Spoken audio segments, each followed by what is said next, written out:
우리 다니엘 새벽기도회 전부터 묵상을 했습니다. 제일 첫날 우리는 교회는 하나님의 피값 주고 사신 교회, 하나님의 희생으로 하나님이 목숨을 바쳐서 산 그런 정말 천국의 전신인 교회에 대해서 우리가 말씀을 묵상했습니다. 그리고 이제 교회의 성격에 대해서 우리가 말씀을 묵상하며 교회는 병원이다.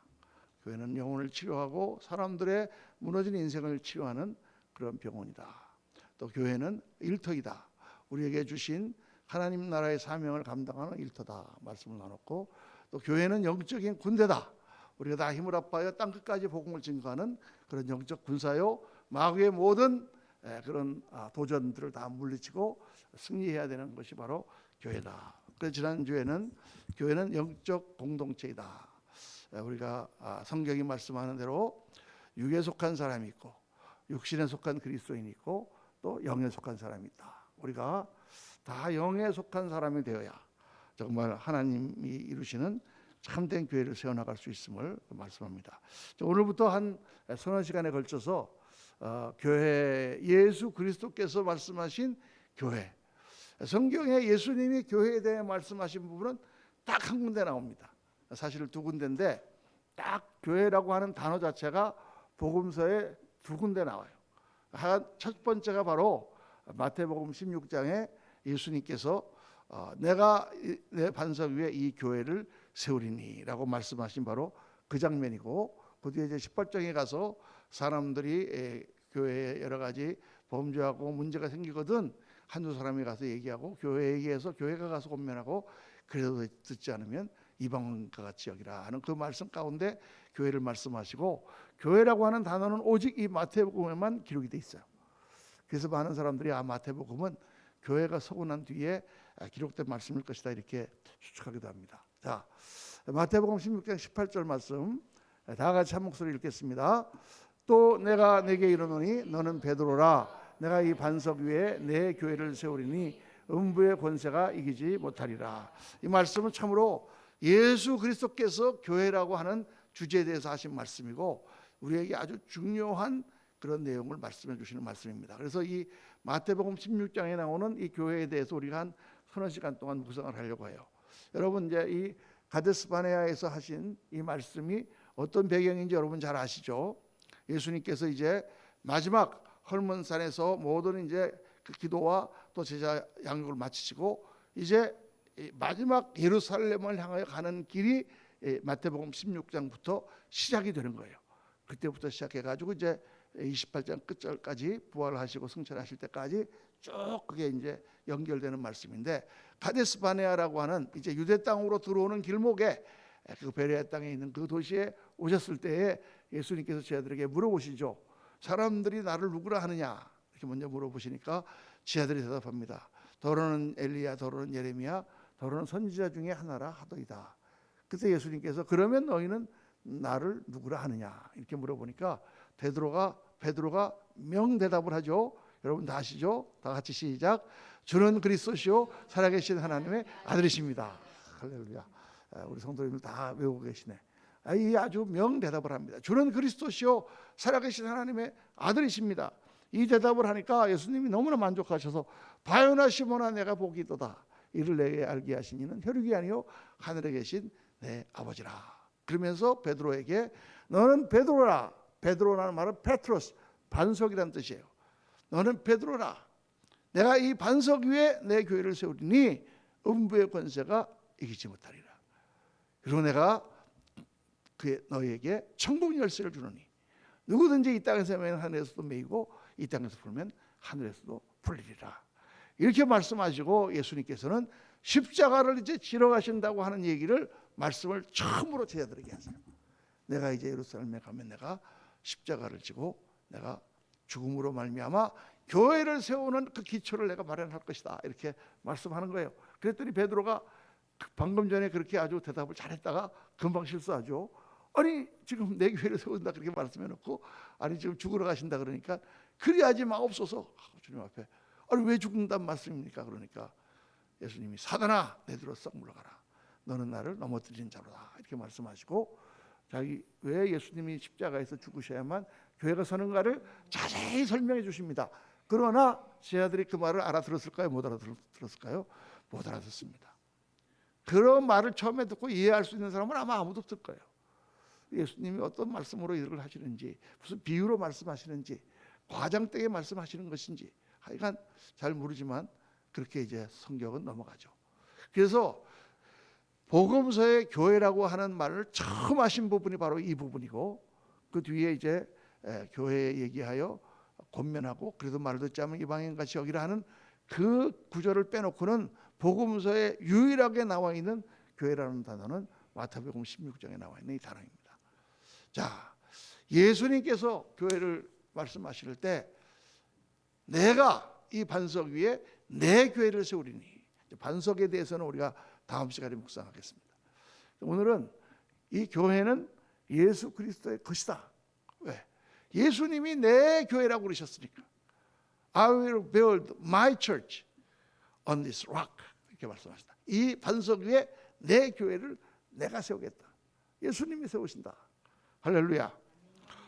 그래서 우리가 교회를 세울 때 정말 우리가 정말 생각해야 되는 게 있어요. 제가 이제 며칠 전에 우리 교단에 이제 가입을 하려고 하는 전도사님들이 신학교를 졸업하시고 또 이제 3학년 재학 중인 분들이 이제 우리 교단에 가입하려고 하셔서 같이 이제 멘토를 제가 시작을 했습니다. 그래서 한 달에 한 번씩 만나서 이제 중요한 영적인 교훈들도 나누고 또 목사가 되려면 어떤 거를 해야 되나 이런 것도 이제 나누고 하는 그런 걸 하는데, 첫 시간에 이제 제가 이제 그 말씀을 했어요. 목사가 되려고 하는 사람들은 세 가지를 꼭 기억해야 된다. 이게 세 가지가 다 안 되는 거예요. 안 되는 건데 잘 안 되죠. 인간으로서는 할 수 없는 거예요. 하나님이 도와주셔야만 할 수 있는 거예요. 근데 이건 목사만 그래야 되는 게 아니고 사실은 모든 그리스도인이 다 그래야 되는 건데, 특별히 목회자가 되려고 하는 사람들은 이 세 가지를 꼭 기억해라. 이 세 가지를 평생 기억해라. 해야 된다. 첫 번째가 뭐냐? 내가 그리스도와 함께 십자가에 못 박혀 죽었나니 그런 적이 이제는 내가 산 것이 아니오 오직 내 안에 그리스도께서 사신 것이라. 나는 죽고 그리스도께 살았다. 이거를 매일 기억하고 기도하고 이걸 묵상하고 그렇게 실천해야 된다. 선한 목자교회 유기성 목사님은 이것만 갖고 맨날 설교하시잖아요. 그리고 내가 그리스도와 함께 죽었다는 걸 믿어라.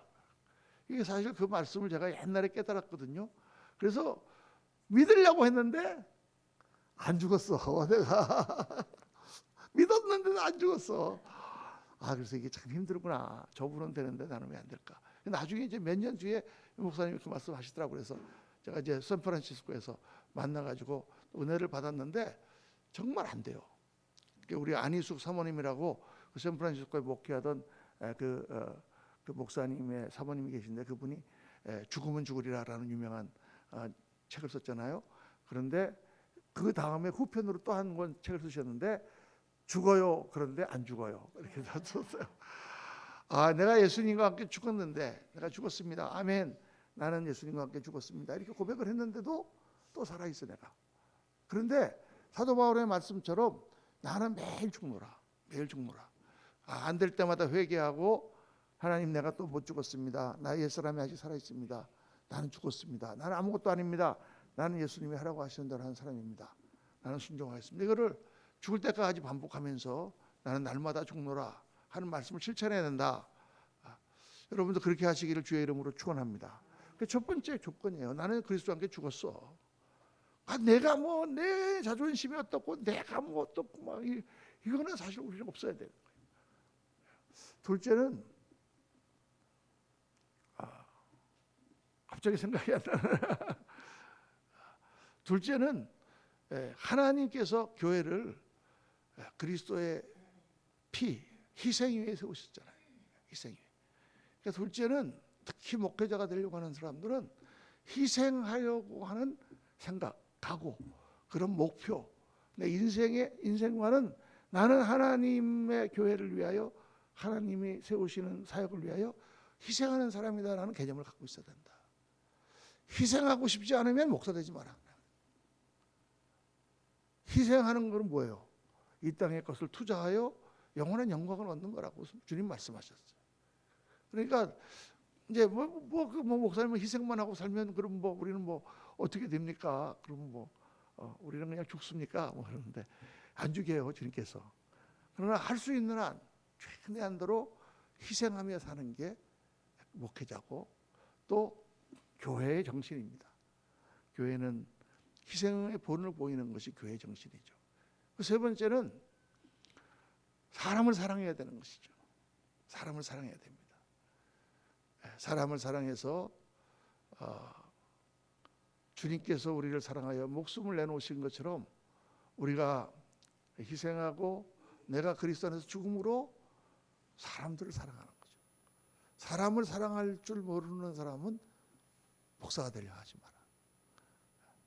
이게 다 사람을 사랑하여 하나님 앞에 인도하고 그렇게 하는 건데 자기 목적을 세우려고 그렇게 하면 되는가? 여러분 그 세 가지는 사실 제가 이렇게 평생 목회를 하면서 묵상한 결론이며 그거 잘 안 되는데 그걸 향하여 매일 기도하면서 주님 앞에 엎드리는 기도 제목이에요.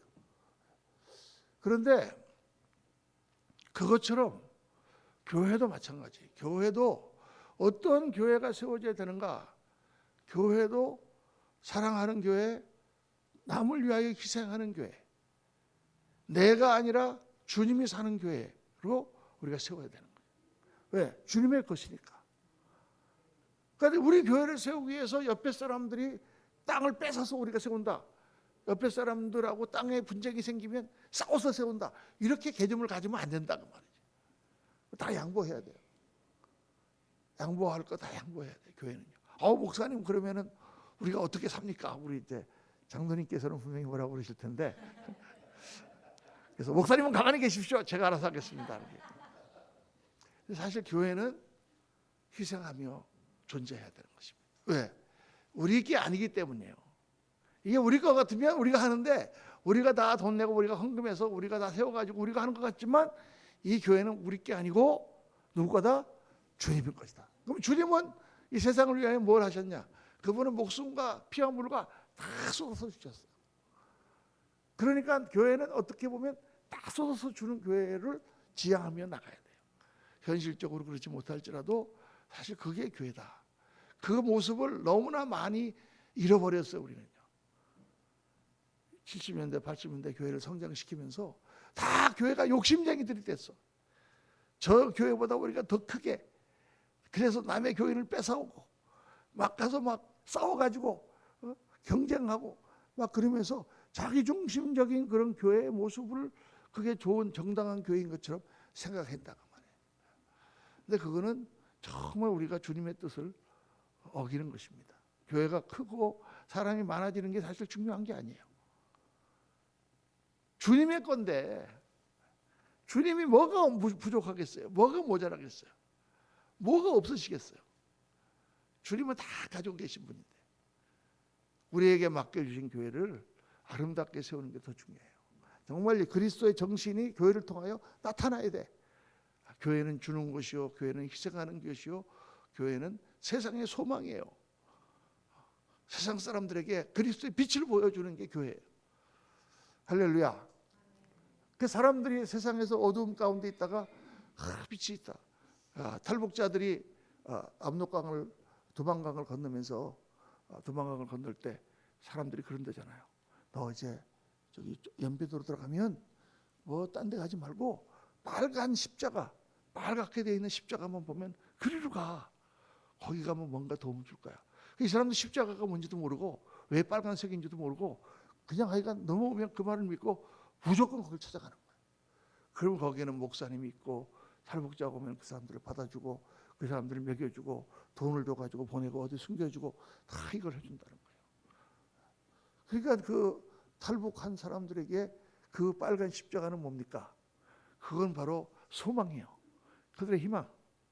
그들이 도착해가지고 여자들은 막 중국 사람들에 잡혀가지고 막 팔려서 종으로 노예로 팔려가고 막 성노예로 끌려가고 막 이러는 판에 그 빨간 십자가는 자기들의 희망이에요. 여러분 우리 대한민국의 정말 이 도심에 그 수없이 많은 그 십자가의 그 모습이 사람들에게 소망, 희망. 저기 가면은 진리가 있고 저기 가면은 참 사랑이 있고 저기 가면 정말 따뜻한 그런 사람들이 있다. 이렇게 보여지면 얼마나 좋을까. 그게 꿈이 아니라 사실 그렇게 돼야 됩니다. 그래서 교회의 주인은 그리스도다. 자, 첫 번째 오늘 이 말씀 가지고 벌써 30분이 됐네. 네 가지를 묵상을 해야 되는데 제가 이걸 수요일 날마다 빨리 끝내려고 그렇게 기도하고 우리 집사람이 옆에서 체근하는데 이상하게 1시간이 꼭 넘어갑니다. 9시가. 이 참. 여러분, 첫째, 교회의 주인은 그리스도라는 걸 잊어버리면 안 돼요. 교회의 주인은 내가 아니고 그리스도다. 교회의 주인은 목사가 아니고 그리스도입니다. 교회의 주인은 장로님이 아니고 그리스도예요. 교회의 주인은 우리 창립교회 멤버들이나 무슨 우리 지금 온 교인들이 아니고 교회의 주인은 그리스도예요. 우리는 다 주님의 교회를 섬기는 종들이에요. 종들. 우리가 주인이 아니란 말이에요. 절대로. 자, 여러분, 교회는 뭐냐? 믿는 사람들의 공동체죠. 그럼 믿는 사람은 뭘 믿는 거예요? 예수 그리스도를 나의 주인으로 믿는 사람들이에요. 예수님을 주인으로 모신 사람이에요. 그 주인으로 모신 사람, 나도 예수님을 주인으로 모시고 집사님도 예수님을 주인으로 모시고 권사님도 장로님도 다 예수님을 주인으로 모신 그 공동체이기 때문에 우리의 주인은 예수님이죠. 예수님이 우리의 주인일 수밖에 없어요.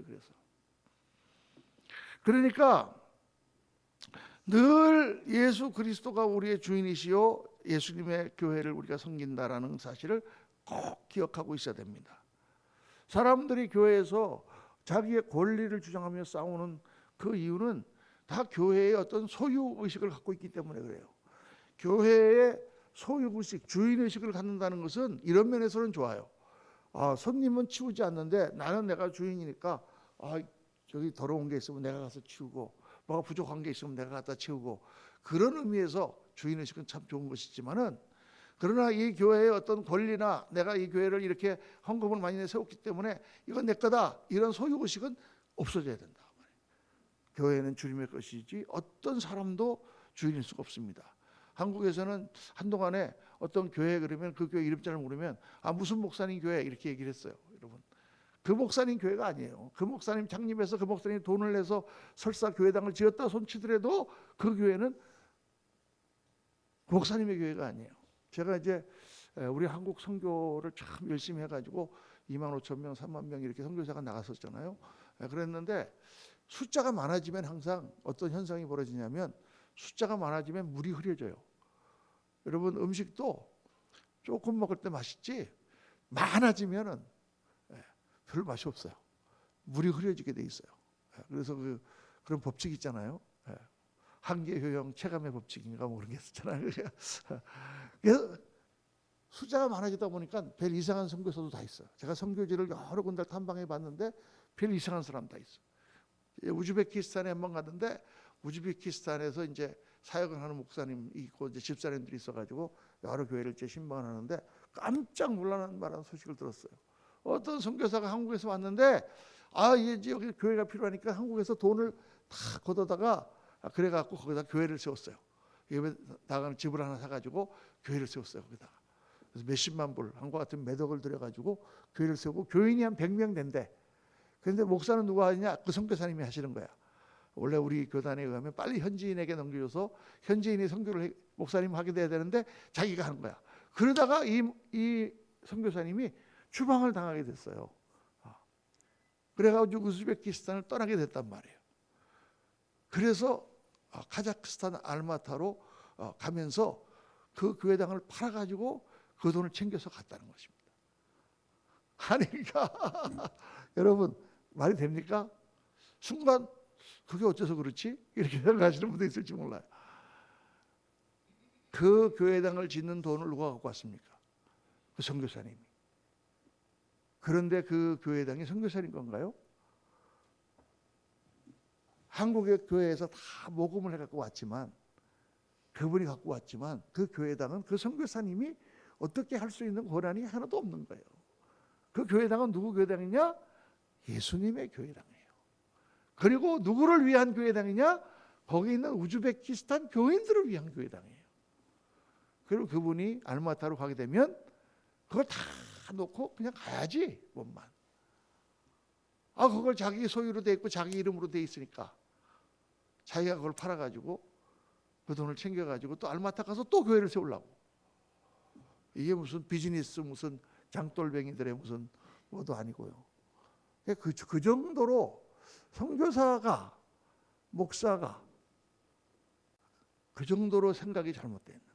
어디다 교회를 세우면 그걸 팔아가지고 또 자기가 딴 데 가서 하고 그 교인들하고는 전혀 관계가 없는 데 가서 교회를 하고 이런 식으로 교회를 사고 팔고 하는 그런 풍조가 있었어요, 여러분. 절대 아니에요. 교회 모든 헌금은 다 하나님 것이고 우리는 아무런 권한과 소유가 없고 모든 것은 다 하나님이 세우신 대로 하나님의 인도하신 가운데 하는 거예요. 미국에서는요, 교회당을 지었어요. 그래가지고 성도들이 거기서 이제 열심히 신앙생활 하다가 다 늙고 이사가고 교회당인 좋은 교회당이 있는데 성도는 한 10명밖에 안 남았어. 그런데 어느 날 한국 사람들이 오더니 목사님이 오더니 여기 좀 교회 좀 빌려주세요. 저희가 좀 오후에 예배 드릴게요. 그러세요. 우리 오후에는 예배 안 드리니까. 주일날 오후에 그분들이 예배 드렸어요. 보니까 그분들이 열심히 예배를 드려. 그 교회가 우리가 이 교회당이 뭐냐 이게. 예배를 드리는 사람들의 교회당이지. 그리고 한국 목사님 불러가지고 이 교회당을 앞으로 당신네들에게 드릴 테니 일부에 사는 걸로 계약해서 가져가세요.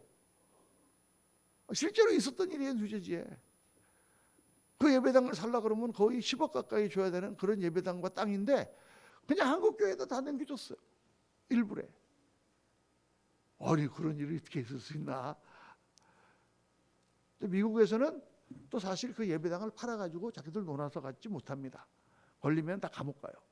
왜냐하면 비영리 법인으로 다 돼 있는 거기 때문에 그렇긴 하지만은 그렇게 그냥 미국 분들이 자기들한테 다 그냥 남겨줘요.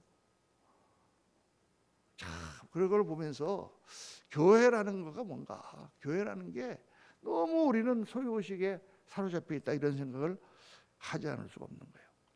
그러니까 교회의 목적은 뭡니까? 오직 그리스도를 기쁘게 하는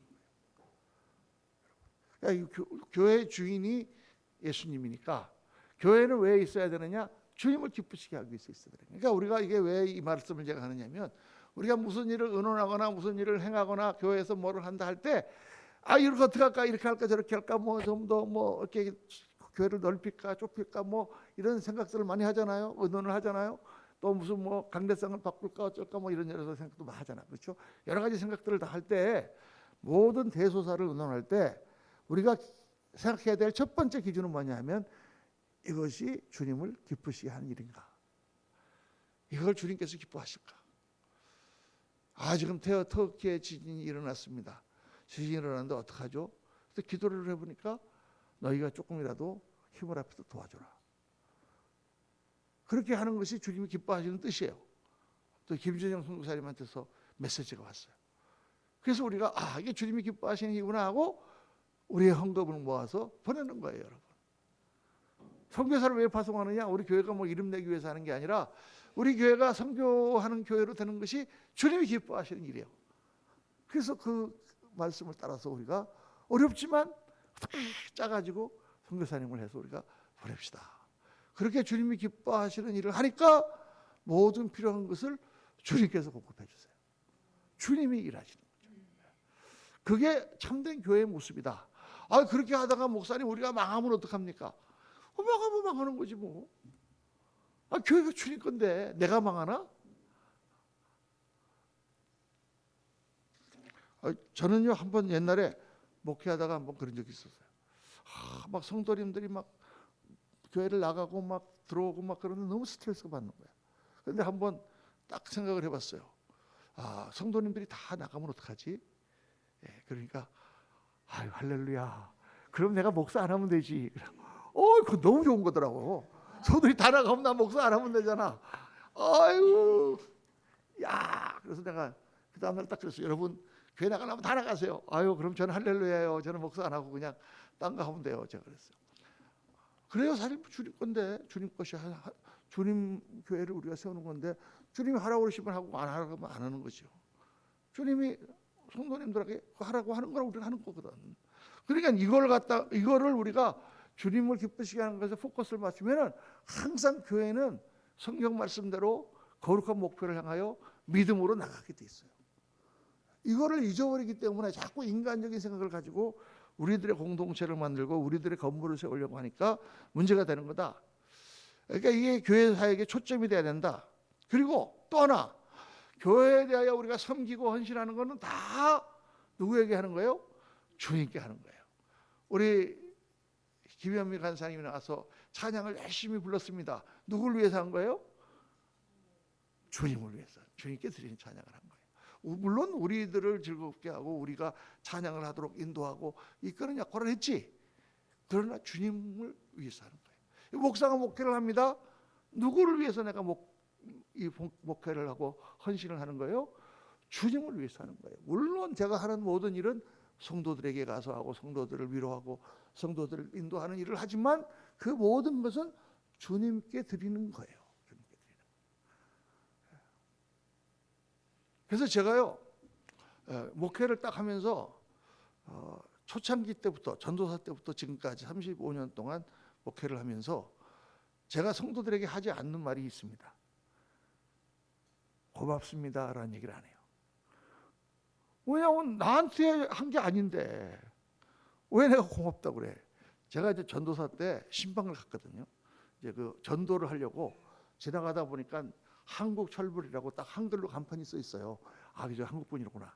내가 들어가 전도해야지. 이제 들어가서 전도를 했더니 이분이 어디서 많이 보던 사람이야. 그래가지고 이제 뭐 이 얘기 저 얘기 하다가 뭐 어쩌고 저쩌고 하다가 뭐 철물점을 하시는 거예요. 그래가지고 이제 얘기하다가 내일 또 뵙겠습니다 하고 나왔는데 집에 와서 저 사람 누구더라? 중학교 동창인가 초등학교 동창인가 대학교 동창인가 막 생각하다 보니까 대학교 동창이야. 대학교 다닐 때 같이 공부해서 저 친구 아르티시 하며 머리 곱슬곱슬 하면서 이 베레모 쓰고 다니는 게 생각이 나는 거야. 그래서 그 다음날 다시 갔어요. 그랬더니 자기도 생각했대. 막걸리통 놓고 그 앞에서 노래 부르던 나를 기억한다. 그래서 잘 만났습니다. 그래가지고 어쩌다가 전도사가 됐습니까? 이제 뭐 얘기가 이렇게 막 됐어. 이분은 교회를 안 나가셔. 부인은 좀 나가는데 자기는 전혀 안 나가고. 근데 인생을 뭐 얘기 들어보니까 뭐 굉장히 어려움을 많이 겪었더라고요. 교회를 전혀 안 나가요. 그분이 이제 나중에 우리 교회 장로님이 됐거든요. 근데 어쨌든 간에 그렇게 내가 몇 번 가니까 이분이 마음이 너무 착하신 분이에요. 법 없이도 살 분이야. 그러니까 막 사람들이 오면은 자기 철물점에 있는 걸 막 줘. 공짜로 막 주고 지나가던 사람 꼭 뭘 먹이고 보내고 그래요. 그 부인도 그러세요. 그런데 이제 내가 자꾸 오니까 그리고 또 예배당을 새로 거기다가 이제 이렇게 마련을 해 간다 그러니까 뭐 필요한 게 없습니까? 하고 나한테 자꾸 물어보는 거예요. 그래서 없습니다 그랬는데 한번 여름이 딱 됐는데 내가 기억하기로 뭐 선풍기인가 뭐 이거 하나를 이거를 드릴 테니까 가서 쓰세요 그러는 거예요. 근데 그게 그 집이 철물점이 큰 집이고 잘 되는 집 같으면 제가 받아왔겠죠. 그런데 내가 볼 때 너무 고생하고 이분이 빚을 내 가지고 그 철물점을 사 가지고 너무 경제적으로 어려운 게 다 눈에 보여요. 그래 내가 그거를 받아오기가 너무 미안하더라고. 그래서 괜찮아요. 이거 없어도 우리 교회 다 되니까 걱정하지 마세요. 그리고 그러고 그냥 나왔어요. 나오고 한참 걸어가다가 생각해 보니까 주님이 뭐라고 그러시냐면 야 그건 너 왜 안 받아갖고 왔냐? 너한테 준 거냐? 그러시더라고요. 나한테 준 거 아니잖아요. 누구한테 준 거예요? 교회에다 쓰라고 준 거잖아요. 우리 집에 준 게 아니고. 그럼 주님께 드리는 거잖아요. 그래서 아니네. 그리고 돌아갔어. 그래갖고 기 선생님 아까 주시려고 하는 그 선풍기도 도로 주십시오. 그랬더니 네네네. 그래서 이게 사실 이게 교회에다가 헌납한 건데 이게 저한테 준 거로 내가 착각해서 제가 실수했습니다. 그러고 도로 받아갖고 왔지. 그분이 유명한 분입니다. 우리 창립한다고 이제 몇 개월 지나고 창립한다고 하니까 화분에다가 축개업 그래가지고 갖고 오신 분이에요. 그래가지고 우리 교회 왔는데 이제 친구가 이제 뭐 전도사가 뭔지 모르는데 하여간 교회를 개업한다 그러니까 축하해 주려고 왔는데 이제 그날부터 우리 교회 잡혀가지고 쭉 그냥 주일 한 번 안 빠지고 수요 예배 한 번 안 빠지고 그래서 결국은 담배 끊고 다 끊고 우리 교회 장로님이 됐어요. 참 그런데 그렇죠. 나한테 주는 게 아닌데. 그러니까 열심히 교회 청소를 해. 그러면 제가 참 잘하셨어요. 수고하셨어요. 이렇게 말해도 야, 고맙습니다 얘기를 안 합니다. 왜? 내 집 청소했나? 자기 집 청소했는데 주님 앞에 한 건데 그렇게 잘했습니다. 헌금을 많이 냈습니다. 잘했습니다. 그래도 고맙습니다. 뭐 나한테 준 건가? 우리 성도님들이 뭐 나한테 밥을 사거나 그러면 내가 고맙다 그래요. 교회를 위하여 섬기는 것은 다 주님께 드리는 거예요. 그러니까 여러분, 사람들이 내 거를 알아준다 몰라준다 이런 거 갖고 그런 거 갖고 뭐 마음 쓰지 마세요. 주님이 아시잖아. 주님이 받으시잖아요. 주님이 받으시면 됐지. 그분이 기뻐하시고 그분이 받고 그분이 축복해 주실 텐데 사람들이 뭐 알아주는 게 그게 무슨 소용이 있어. 뭐 그런다고 나한테 밥이 생겨 떡이 생겨 뭐 알아주든 말든 뭐 칭찬하든 말든 목사님이 뭐 칭찬하든 말든 무슨 상관이야 그게. 기분만 좀 좋을 따름이지. 그래도 전 열심히 칭찬을 합니다. 여러분 칭찬해야죠. 하지만 다 주님께 드리는 거다. 절대 잊어버리면 안 됩니다. 또 교회 부흥은 누가 하신다? 주님이 하셔요. 주님이. 그러니까 교회가 부흥됐다고 해서 절대 내가 자랑하거나 내가 영광을 받아서는 안 됩니다. 주님이 하셨으니 주님께 영광을 돌려드리는 거예요. 우리가 많은 성도들이 모이게 되면 하나님이 하셨으니 하나님이 영광을 받으시고 우리는 사람이 더 많아졌기 때문에 더 바쁘고 더 힘들고 더 헌신을 많이 하고 더 고생을 많이 하는 거예요. 우리는요. 주님께서 하신다. 자, 둘째로 중요한 내용은 교회는 누가 세우신다? 주님이 세우신다. 주님이 세우신다. 오늘 말씀에 내가 이 반석 위에 내 교회를 세우리니 누가 세운다 그러셨어요? 주님이 세우신다 그러셨어요. 이 반석이라고 하는 것은 우리를 말하기도 해요. 믿음의 고백과 더불어 우리를 위해 세우시긴 세우시는데 누가 세우시느냐? 예수님이 세우세요. 일은 우리가 하는데 세우는 건 누가 세우느냐? 예수님이 세우세요. 저도 사실 목회하면서 참 이거를 여러 번 깨닫고 느끼고 생각하고 그렇게 했는데 막상 이제 나이가 들어가지고 이제 60이 한참 넘어서 한국에 와서 교회를 맨 땅에 헤딩하여 개척한다고 하니까 사실 이게 될까? 이게 일어날 수 있는 일인가라는 생각이 들더라니까요. 뭐 기도 가운데 응답을 받았기 때문에 집사람하고 둘이서 이제 한국으로 오기로 결정을 했어요. 그래서 우리 이제 정장로님 네 분을 만났어요. 정장로님 네 분이 같이 개척을 할 텐데 도와주시겠다 그래서 아이고 이게 너무 감사합니다 하고 시작을 했지만 정장로님 네 분하고 우리밖에 없잖아요. 친구들도 많이 있는데 너무 멀리 떨어져 있어. 일산에도 하나 있고 저기 뭐 안양에도 하나 너무 많이 떨어져 있어. 그분들이 이제 가끔 한 번씩 구경을 하러 오긴 오는데 우리 교인으로 볼 사람들은 아니야. 그런데 이번에는 하여간 걱정이 안 되는 거예요. 하나도. 왜냐하면 교회를 크게 세우려고 하는 생각도 안 했으니까.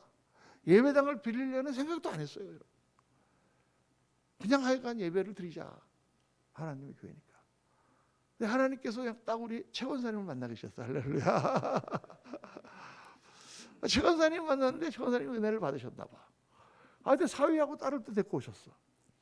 걔들이 또 걔들이라고 하면 안 되지. 최 권사님이 볼 때 걔들. 그 집사님 네 분이 또 은혜를 받으셨나 봐. 그래가지고 이 동탄을 오게 된 거 아니에요. 동탄을 여기 와서 여기다가 교회당 세웠지만 누가 여기 이 골짜기를 찾아오겠어요. 그런데 우리 김소리 집사님이 어느 날 멋있는 분이 한 분이 딱 나타나셨잖아. 아니 하나님께서 이렇게 그냥 보내주시는 거예요. 솔직히 저는 여기서 한국에 와서 전도를 할 엄두를 못 냈어요. 전도를 할 사람도 없고. 그런데 이렇게 그냥 다 한 사람씩 하나님이 보내주시고 그 분들을 통해서 은혜를 주시고 회복을 시키시고 치료하시고 변화시켜 주시고 또 너무 행복하고 그렇게 하나님의 교회가 서가는 거예요. 저도 지금 경이로운 눈길로 보고 있습니다.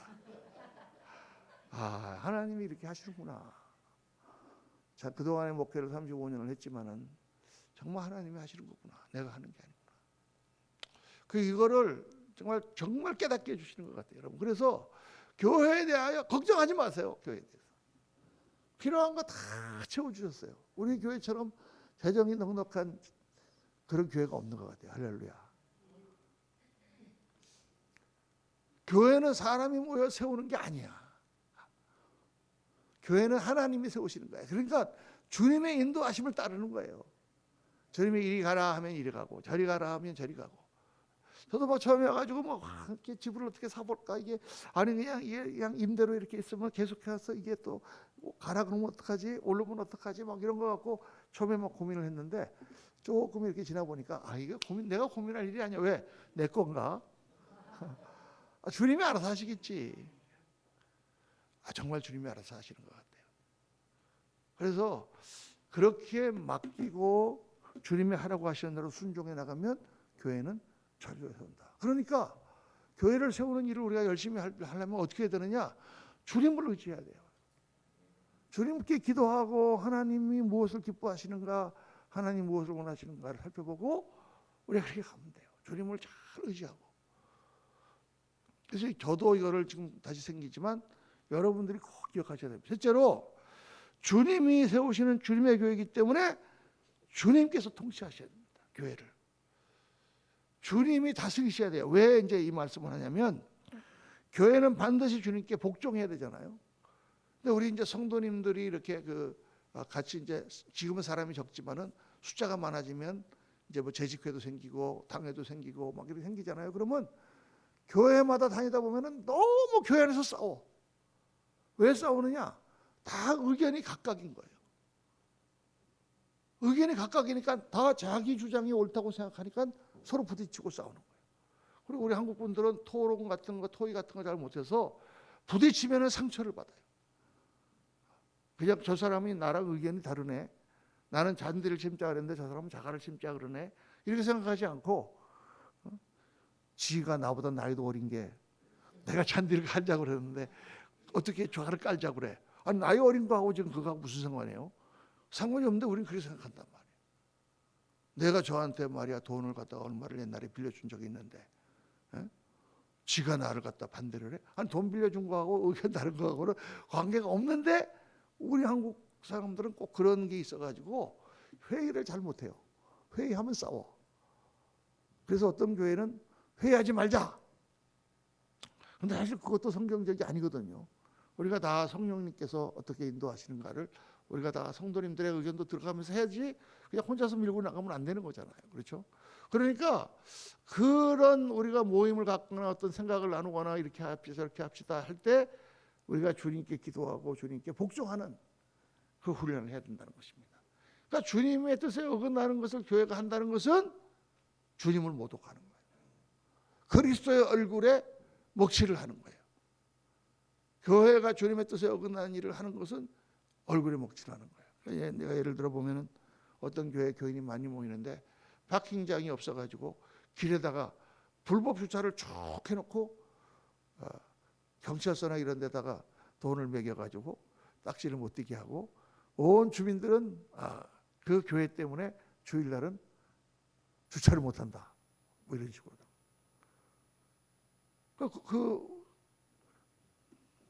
뉴욕에 미국에 어떤 교회를 제가 봤는데 그 교회 이름이 무슨 교회더라 하여간 그 교회인데 그 교회는 갔더니 그 교회당이 저 안에 들어있고 그 주택가에 있어요. 근데 쭉 길에 이렇게 여기 같은 공영 주차장 같이 주차하는 데가 있잖아요. 그러면 거기에 이제 주차할 수 있는 시간 못하는 시간 팻말이 붙어져 있어요. 다. 그런데 거기는 노 파킹. 이때는 주차를 못한다. 언제냐면 썬데이 11시부터 2시까지 노 파킹 이렇게 써 있어요. 그게 뭐예요? 주일날 예배하는 시간에 파킹 못한다는 거기다가 주민들이 다 회의를 통과시켜가지고 거리마다 다 붙여놨어. 야, 어떻게 해야 돼요? 성도들이 걸어오던가 공영주차장에 파킹을 하고 멀리서 걸어오던가 아니면은 어떻게 해서든지 주차장을 지어가지고 써야지. 주민들한테 피해를 주면 안 되죠. 그 사람들이 교회를 어떻게 생각했어요? 아유 저 교회 들어와가지고 그냥 우리 주차만 못하고 맨날 불법 쫓아가가지고 빼달라 그래도 빼주지도 않고, 어떤 데서는 이중 주차 딱 해놓고 차도 못 빼게 해놓고 예배 중 딱 써붙여놨대요. 거기다가 예배 중이니까 까불지 마라 이런 뜻인가요? 그러니까 그건 작은 예지만 절대로 불법을 행하거나 주님의 뜻에 어긋나는 일을 하는 것은 주님의 얼굴을 먹칠을 하는 거다. 그렇게 우리가 생각해야 돼요. 교회는 그리스도의 얼굴이란 말이에요. 세상의 빛과 희망이란 말이에요. 우리를 보고 세상 사람들은 예수님을 판단한단 말이죠. 그러니까 우리가 정말 교회가 바른 일을 하고 착한 일을 하고 희생적인 일을 하고 좋은 일을 해서 사람들에게 소망을 줘야 돼요. 아, 세상은 다 썩었지만 그래도 교회에 있는 사람들은 착하지 않냐? 그런 말을 들어야 된다 그 말이에요. 이게 너무 허황된 얘기 같습니까? 아니에요, 여러분. 그렇게 돼야 돼요. 그래서 모든 회의는 주님의 뜻을 찾기 위해서, 내 주장을 펴기 위해서가 아니라 주님의 뜻을 찾기 위해서. 목사도 성도님이 발언을 하면 저게 혹시 성령님이 저분을 통하여 말씀하시지 않을까 이렇게 생각하고, 다른 사람들도 무슨 얘기를 하면 저 말씀 가운데 혹시 성령님이 말씀하시지 않을까 이렇게 해서 우리가 다 그런 낮고 겸손한 마음을 가지고 회의를 하면 회의도 은혜스럽고 또 그 가운데 기도하면서 우리가 생각해 봅시다. 그래서 하나님의 뜻을 이루어가는 그런 교회가 될 수 있다. 여러분 꼭 이제 잊어버리지 말고, 이거 또 다시 제가 설교를 하게 될지 안 될지는 모르니까 절대 잊어버리지 말고 기억을 하시기 바랍니다. 자, 마지막으로, 그러기 때문에 성숙한 지도자가 중요해요. 교회는 여러 사람의 의견을 듣지만 교회는 결국 누가 이끌어가느냐? 약 10%에서 20%의 핵심적인 지도자, 우리 옛날 김홍국 목사님의 말에 의하면 핵간들이 움직인단 말이에요. 핵간이 뭡니까? 그랬더니 핵심 간부래요. 핵심 간부. 아, 핵간들이 결국 움직여 나가게 돼 있어요. 다른 분들은 뭐 다 교회 손님처럼 오기도 하고 와서 그냥 예배만 드리고 가고 이런 분들이니까, 교회 중심이 되는 직분자들, 교회에 그런 분들이 교회를 이끌어가게 되니까, 그분들이 얼마나 주님의 뜻을 깨닫고 주님이 기뻐하시는 일을 하고 하나님 앞에 희생할 준비가 되어 있느냐, 이거에 따라서 그 교회의 영성이 결정된다고 말이죠. 목사님부터 시작해서, 목사부터 시작해서 우리 모든 재직들과 이런 분들이 한 마음이 되는데 다 주님의 뜻을 깨닫고 주님을 바라보는 그런 마음으로 가야 되는데, 제가 이제 미국에서 교회를 목회하고 이렇게 해본 결과 나오는 문제점들이 뭐냐면, 교회에서 일꾼이 없다 보니까 미성숙한 분들을 교회의 직분자로 세우는 경우가 많아요. 장로님들도 그냥 오래 다니고 좀 돈 있고 헌금 좀 하시는 분들 그냥 장로로 세워. 그러니까 이분들이 교회가 뭔지를 모르는 거예요. 안수 집사님들도 마찬가지고. 그러니까 그냥 재직 때마다 싸우는 거예요. 일어나가지고 그냥 제가 군에서 30년을 근무를 했습니다. 군에 의할 것 같으면 하고 군대 얘기를 해. 또 어떤 사람이 일어나고 제가 교포인을 잡고 교장까지 하면서 학교에서 35년을 제가 근무했습니다 하고 또 학교 얘기를 해. 여기는 군대도 아니고 학교도 아니고 교회단 말이에요. 교회를 어떻게 하느냐를 생각해야 되는데, 그래서 지도자들이 성숙해야 됩니다. 그래서 앞으로 이제 우리가 지도자를 세우고 또 지도자를 뽑고 하는 그런 모든 일을 할 때 미성숙한 지도자가 서주면 안 된다. 디모데전서 3장 1절에 보면 사람이 감독의 직분을 맡을, 감독이라는 말이 overseer, 전체를 살피는 사람이라는 뜻이거든요. 물론 이제 그 직분은 목사직이다 이런 거지만은, 새로 입교한 자도 말지니, 새로 입교한 자, 교회에서 들어와서 아직 신앙이 미성숙한 자들이 어떻게 되느냐? 교만하여진다. 새로 입교한 사람, 미성숙한 사람의 특징은 빨리 교만해지는 거죠. 조금 내가 교회를 위해서 뭔가 헌신을 했다 그러면 마음이 교만해져서 자기 뜻을 주장하고 자기 마음대로 하려고 그러죠. 그래서 마귀를 정죄하는 정죄에 빠질 수 있다. 아주 무섭게 말씀합니다. 그래서 교회 지도자를 잘 세우는 것은 교회를 잘 세우는 가장 중요한 현실적인 일이다, 이렇게 생각이 됩니다. 여러분 꼭 마음에 명심하시고요. 오늘 이 시대는 미혹의 영이 난무하는 시대입니다. 이단들도 많지만은 사람들에게 잘못된 생각들을 자꾸 집어넣고 목사님들을 유혹하여 세상에 빠지게 하고, 또 교회에 욕심의 영이 들어와서 욕심이 많고 또 부도덕한 일들이 많고, 세상에서 사기를 친다거나 돈을 떼먹는다든가 그러고는 그냥 교회 와서 기도만 하면 하나님께서 축복을 주신다고 생각하고, 그런 잘못된 영들이 많이 사람들을 미혹해 하고 있는 그런 시대입니다. 우리가 나는 죽고 주님이 사는, 나는 그리스도 안에서 죽고 예수님이 내 안에서 살게 하시옵소서, 그렇게 기도하는 것처럼 우리가 교회를 섬길 때는 나는 죽고 그리스도의 교회가 살 수 있도록 하나님 도와주옵소서. 저는 목사로서 평생 그렇게 생각합니다. 담임 목사가 다른 분이 오는 것이 더 유익하다 이렇게 생각되면 언제든지 내가 목사직을 내려놓을 수 있어야 된다. 왜 목사가 서로 하려고 싸우고 막 이러는 거는 말이 안 돼요. 내가 죽는 것이 교회를 위하여 유익하다 하면 우리는 얼마든지 내려놓을 수 있어야 된다. 하나님의 교회를 세우는 것이 우리의 목적이기 때문에 그 목적을 잊어버리면 안 됩니다. 오늘 이 주님께서 하신 말씀을 묵상하면서 내가 이 반석 위에 내 교회를 세우리니, 주님의 교회를 섬기는 영광을 우리는 받았습니다. 사랑하는 성도님들, 예수 그리스도를 섬기는 것은 바로 교회를 섬기는 것과 동의하다 생각하고, 정말 우리의 남은 삶을 그리스도의 몸된 교회를 위해서, 정말 예수 그리스도를 위해서 정말 충성되게 헌신하고 하나님 앞에 정말 마음껏 드리고 영광을 나타내시는 저와 여러분 되시기를 예수님 이름으로 축원합니다. 우리